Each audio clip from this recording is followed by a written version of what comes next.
Selamat pagi, salam sejahtera dan salam sehat untuk kita semua. Perkenalkan, saya Dewinta, dosen tetap Prodi S1 Gizi STIKes Sang Tuah Surabaya. Saat ini saya sebagai dosen dengan tugas tambahan yaitu Kaprodi S1 Gizi STIKes Sang Tuah Surabaya. Di video kali ini, saya susun sebagai bagian dari pemenuhan syarat sertifikasi dosen tahun 2025, khususnya untuk dokumen pernyataan diri unjuk kinerja Tridharma Perguruan Tinggi di bidang pengajaran. Dalam kesempatan kali ini, saya akan mendeskripsikan salah satu mata kuliah yang saya ampu, yaitu Gizi dalam Daur Kehidupan. Mata kuliah ini merupakan mata kuliah wajib pada kurikulum Prodi S1 Gizi STIKes Sang Tuah Surabaya yang diberikan pada semester 2 dengan beban belajar yaitu sebanyak 3 SKS yang terdiri dari 2 SKS teori dan 1 SKS praktikum dengan kode ajar 02 GDK 3 GTP. Tujuan dari mata kuliah Gizi dalam Daur Kehidupan adalah untuk memberikan pemahaman kepada mahasiswa mengenai kebutuhan gizi dan prinsip pengaturan gizi sepanjang siklus dalam daur gizi kehidupan, mulai dari ibu hamil, menyusui, bayi, balita, anak prasekolah, remaja, dewasa, lansia, serta tenaga kerja. Mahasiswa akan mempelajari perubahan fisiologis dan psikologis yang terjadi pada setiap tahapan kehidupan, serta implikasinya terhadap kebutuhan energi, makro dan mikronutrien. Selain itu, mahasiswa juga akan dibekali keterampilan dalam menyusun rekomendasi asupan gizi dan perencanaan menu yang sesuai dengan tujuan, prinsip, dan syarat diet berdasarkan kelompok umur dan kondisi fisiologis individu. Dalam praktiknya, mahasiswa juga akan dilatih untuk mengkaji status gizi, menyusun intervensi gizi, hingga merencanakan kebutuhan gizi dan menu pasien, hingga menghasilkan makanan siap saji yang sesuai dengan golongan usia pada siklus gizi dalam daur kehidupan. Capaian pembelajaran masa kuliah gizi dalam siklus daur kehidupan. Yang pertama, mahasiswa memiliki ketakwaan kepada Tuhan Yang Maha Esa dengan menunjukkan sikap religius dan sosial yang melekat kuat sebagai identitas diri pada seorang ahli gizi yang profesional. Yang kedua, mahasiswa mampu menguasai konsep serta tools yang digunakan dalam proses pengkajian gizi setiap golongan usia pada siklus gizi dalam daur kehidupan. Yang ketiga, mahasiswa mampu merencanakan penata laksanaan gizi setiap golongan usia pada siklus daur kehidupan. Dan yang keempat, mahasiswa mampu mempraktekkan menu diet di setiap golongan usia pada siklus gizi daur kehidupan. Pada mata kuliah ini terdapat 12 sub CPMK yang terdiri dari yang pertama, mampu memahami konsep gizi dalam siklus daur kehidupan.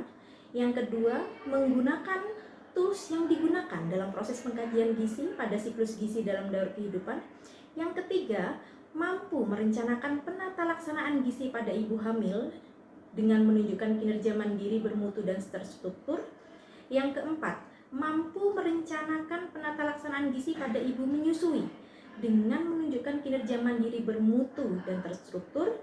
Yang kelima, mampu merencanakan penata laksanaan gizi pada bayi dengan menunjukkan kinerja yang mandiri, bermutu, dan terukur. Yang keenam, mampu merencanakan penata laksanaan gizi pada balita dengan menunjukkan kinerja yang mandiri, bermutu, dan juga terukur. Kemudian yang ketujuh, mampu merencanakan penata laksanaan gizi pada anak prasekolah dengan menunjukkan kinerja mandiri, bermutu, dan terukur. Yang kedelapan, mampu merencanakan penata laksanaan gizi pada remaja dengan menunjukkan kinerja yang mandiri, bermutu, dan terukur. Yang kesembilan, mampu merencanakan penata laksanaan gizi pada dewasa dengan menunjukkan kinerja mandiri, bermutu, dan terukur. Yang ke-10, mampu merencanakan penata laksanaan gizi lansia dengan menunjukkan kinerja mandiri, bermutu, dan terukur. Serta yang ke-11, mampu merencanakan penata laksanaan pada tenaga kerja dengan menunjukkan kinerja mandiri yang bermutu dan terukur. Yang ke-12, mampu membuat menu diet setiap golongan usia pada siklus menu gizi daur kehidupan. Bahan kajian yang digunakan pada mata kuliah gizi dalam daur kehidupan yang pertama terdiri dari konsep gizi dasar dalam daur kehidupan, angka kecukupan gizi, tabel komposisi bahan makanan, daftar bahan makanan penukar, gizi pada ibu hamil, gizi pada ibu menyusui, gizi pada bayi, gizi pada balita, gizi pada anak prasekolah, gizi pada remaja, gizi pada dewasa, gizi pada lansia, gizi pada tenaga kerja, serta evaluasi menu berdasarkan golongan usia dalam siklus daur kehidupan. Referensi yang digunakan pada mata kuliah gizi dalam daur kehidupan terdiri dari penuntun diet terapi gizi, food nutrition and diet therapy, penata laksanaan diet pada kasus, gizi dalam daur kehidupan, peranan gizi dalam siklus daur kehidupan, nutrisi dalam gizi masyarakat, dietetik masyarakat, serta beberapa referensi lain yang dapat digunakan.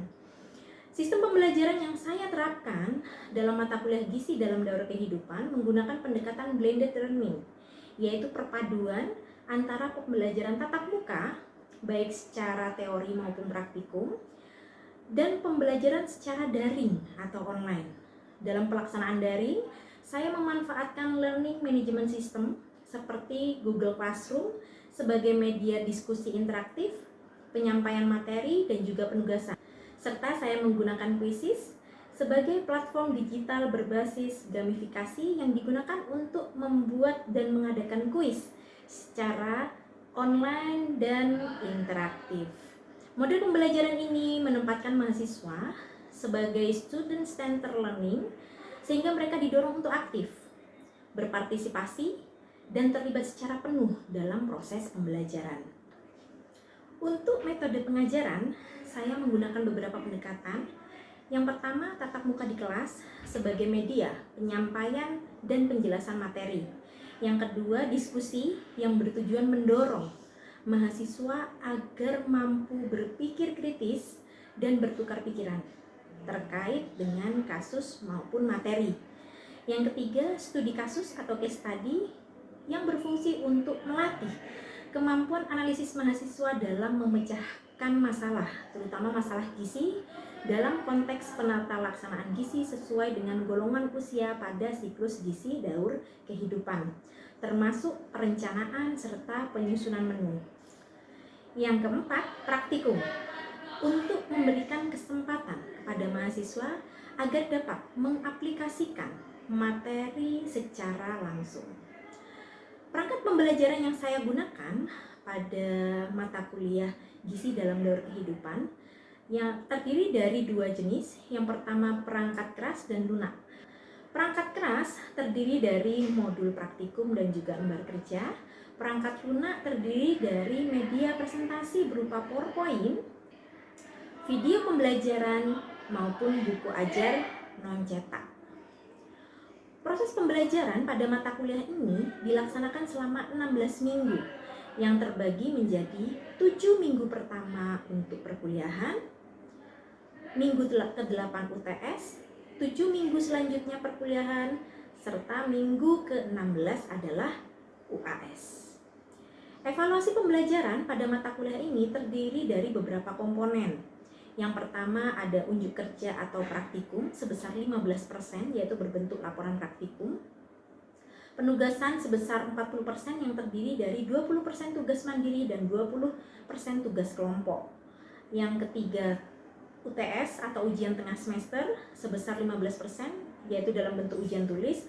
Dan yang keempat ujian akhir semester yaitu sebanyak 15% dalam bentuk ujian tulis dan penyelesaian soal ataupun kasus.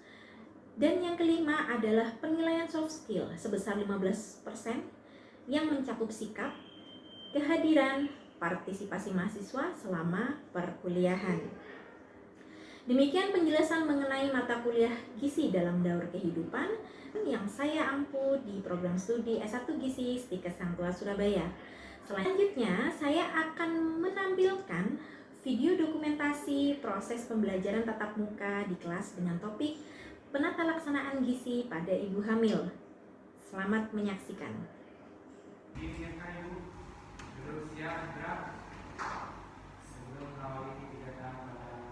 siang hari ini adalah mulai selesai. Istirahat berupa gerak. Selamat siang. Selamat siang. Baik. Pada kesempatan kali ini ya, kita akan melanjutkan materi mengenai di materi pertemuan keempat, yaitu mata laksanaan gizi pada ibu hamil. Jadi CPMK atau capaian pembelajaran mata kuliah pada mata kuliah ini, yaitu yang pertama, mahasiswa memiliki ketakwaan kepada Tuhan Yang Maha Esa dengan menunjukkan sikap religius dan sosial yang melekat kuat sebagai identitas diri pada seorang ahli gizi yang profesional. Yang kedua, mahasiswa mampu menguasai konsep serta tools yang digunakan dalam proses pengajian gizi setiap golongan usia pada siklus gizi dalam siklus kehidupan. Yang ketiga, mahasiswa mampu merencanakan penata laksanaan gizi di setiap golongan usia, setiap golongan pada siklus daur kehidupan. Dan yang keempat, mahasiswa mampu mempraktekkan menu diet di setiap golongan usia pada siklus gizi daur kehidupan. Materi kali ini silakan dicoba untuk pretest.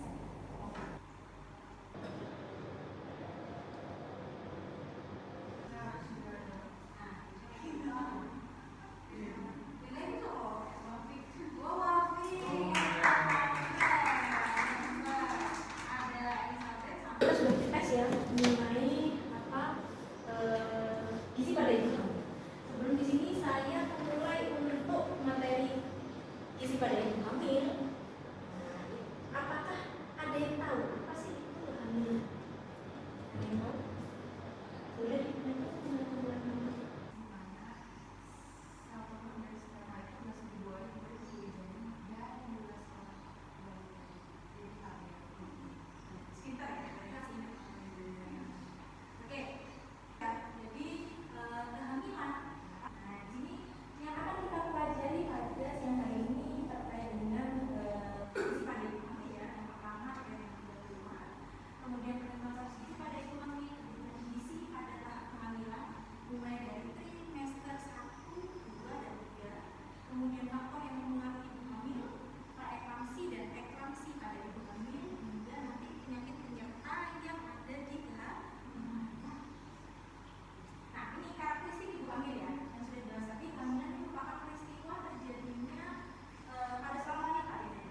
beberapa mikronutrien yang memang dibutuhkan ya buat ibu hamil. Ada B1, B2, B3, B6.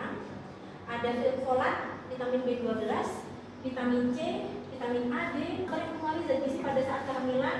Yang pertama ada berat badan atau TEK ya, penurunan atau peningkatan selama kehamilan, usia ibu ya, serta adanya penyakit ya. Nah, ini juga faktor psikologis ya. Kemudian riwayat komplikasi, kehamilan ganda, tadi ya yang kembar, gaya hidup, serta penyalahgunaan obat. Kemudian adanya alergi atau intoleransi, kemudian gangguan gizi atau anoreksia, bulimia, tingkat pengetahuan, serta dukungan sekitar yang kurang. Kemudian masalah kehamilan, nah ini berdasarkan WHO, nah ini ada yang namanya penyakit yang namanya eklamsi dan preeklamsi, yang memang dia itu termasuk salah satu jenis penyakit yang dapat menyebabkan kematian pada ibu hamil. Ya, kesalahan gizi pada pasien preeklamsi ya, ada pemberian protein, kemudian pemberian kebutuhan zat gizi ya, cairan, kemudian ada lemak ya. Di sini lemak penambahannya 10% per hari dari kebutuhan normal. Kemudian ada kebutuhan cairan, di sini cairan dibutuhkan 35 sampai 40 ml per kilogram berat badan.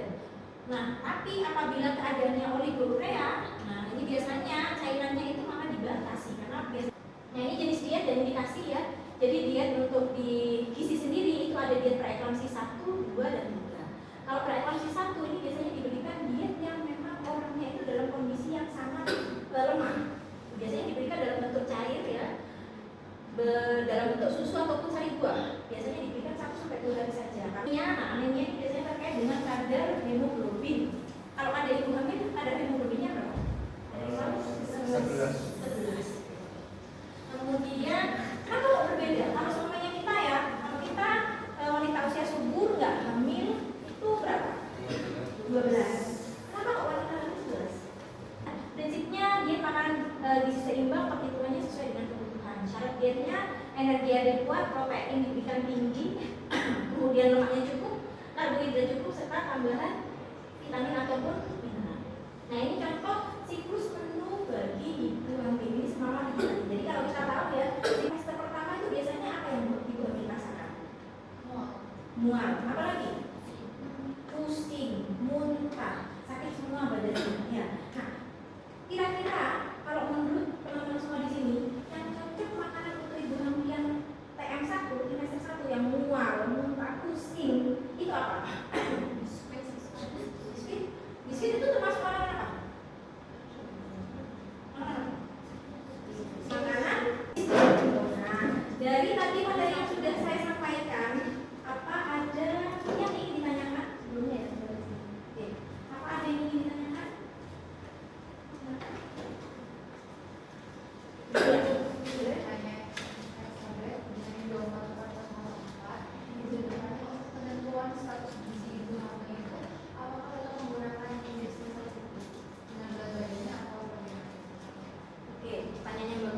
Jadi untuk ibu hamil biasanya kita pakai IMT atau indeks massa tubuh, tapi di berat badan sebelum hamil. Nah, ada lagi yang ingin ditanyakan?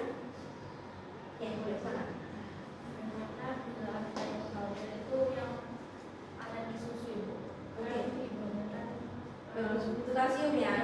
Oke, bagus, pertanyaannya bagus. Bagaimana kalau semuanya ibu hamil itu butuh susu? Nah, terus kalsiumnya kalau semuanya ibu hamil lagi, kalsiumnya dari mana? Kan nggak bisa minum susu. Nah, itu yang dinamakan dengan intoleran laktosa. Ya, jadi ibu hamil seperti ini kita biasanya berikan terapi dengan bahan makanan yang memang punya fungsi yang mirip dengan susu. Contohnya apa? Ada yang tahu? Oke. Kemudian yang ketiga, ini rekomendasi intervensi gizi apa yang diberikan pada ibu hamil dengan nilai di bawah normal? Kira-kira?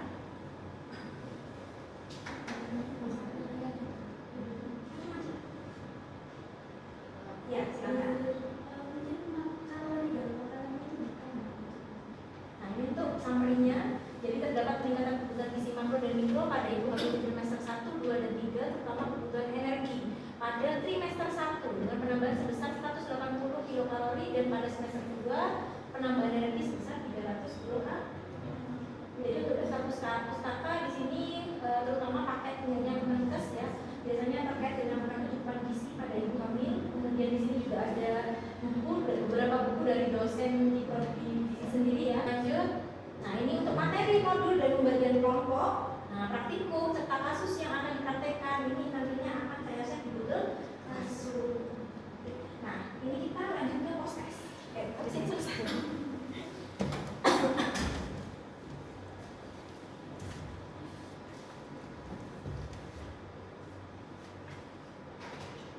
Coba Pak.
Demikian yang dapat saya sampaikan sebagai bagian dari bidang pengajaran dan bentuk unjuk kerja saya dalam pelaksanaan Tridharma Perguruan Tinggi. Saya ucapkan terima kasih kepada tim penilai sertifikasi dosen, Sivitas Akademika Stikes Hang Tuah Surabaya, serta seluruh mahasiswa atas kerjasamanya. Terima kasih, saya akhiri, selamat pagi. Wassalamualaikum warahmatullahi wabarakatuh. Sampai jumpa.